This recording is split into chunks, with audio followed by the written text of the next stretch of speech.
Genesis Kapitulo 48, si Manasi at si Ephraim. Hindi nagtagal, may nagbalita kay Jose na may sakit ang kanyang ama. Kaya dinala niya ang dalawang anak niyang sina Manasi at Ephraim at pumunta kay Jacob. Nang malaman ni Jacob na dumating ang anak niyang si Jose, sinikap niyang makaupo sa higaan niya. Sinabi ni Jacob kay Jose, "Noong naroon pa ako sa Luz, sa lupain ng Canaan, nagpakita sa akin ang makapangyarihang Diyos at binasbasan niya ako. Sinabi niya, bibigyan kita ng maraming lahi para maging ama ka ng maraming tao. At ibibigay ko ang lupain ito ng Canaan sa mga lahi mo at magiging kanila ito magpakailanman." Nagpatuloy si Jacob sa pagsasalita, "Ang dalawa mong anak na sina Ephraim at Manasi, na ipinanganak dito sa Ehipto bago ako dumating ay ituturing kong mga anak ko. Kaya kagaya kina Ruben at Simeon, magmumula rin sa kanila ang mga lahi ng mga Israelita. Pero ang susunod mong mga anak ay may iwan sa iyo at makakatanggap ng mana galing kina Ephraim at Manasi. Naalala ko ang pagkamatay ng iyong ina. Galing kami noon sa Padan Aram at naglalakbay sa lupain ng Canaan. Malapit na kami noon sa Ephrata nang mamatay siya, kaya inilibing ko na lang siya sa tabi ng daan na papunta sa Ephrata. Ang Ephrata ang tinatawag ngayon na Bethlehem. Nang makita ni Israel ang mga anak ni Jose, nagtanong siya, sino sila? Sumagot si Jose, sila po ang mga anak ko na ibinigay sa akin ng Diyos dito sa Ehipto. Kaya sinabi ni Israel, dalhin sila rito sa akin para mabasbasan ko sila. Halos hindi na makakita si Israel dahil sa katandaan, kaya dinala ni Jose ang mga anak niya papalapit kay Israel. Niyakap sila ni Israel at hinalikan.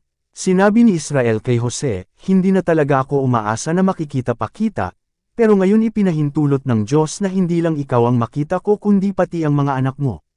Kinuha agad ni Jose ang mga anak niya sa kondangan ni Israel at yumukod siya bilang paggalang sa kanyang ama. Pagkatapos, inilapit niyang muli ang mga anak niya sa lolo ng mga ito para mabasbasan sila. Si Ephraim ay nasa kanan ni Jose, na nasa kaliwa ni Israel at si Manasi ay nasa kaliwa ni Jose na nasa kanan ni Israel. At ipinatong ni Israel ang kanang kamay niya sa ulo ni Ephraim na siyang nakababata, at ipinatong ang kaliwang kamay niya sa ulo ni Manasi na siya namang nakatatanda. Pagkatapos, binasbasan niya ang mga ito na sinasabi, "Nawaway pagpalain ang mga batang ito ng Diyos na pinaglingkuran ng aking mga ninuno na sina Abraham at Isaac, na siya ring Diyos na nagbabantay sa akin simula nang ipinanganak ako hanggang ngayon. At nawaway pagpalain din sila ng anghel na nagligtas sa akin sa lahat ng kapahamakan. Nawaway maalala ako at ang aking mga ninunong sina Abraham at Isaac sa pamamagitan nila. At nawaway dumami pa sila sa mundo."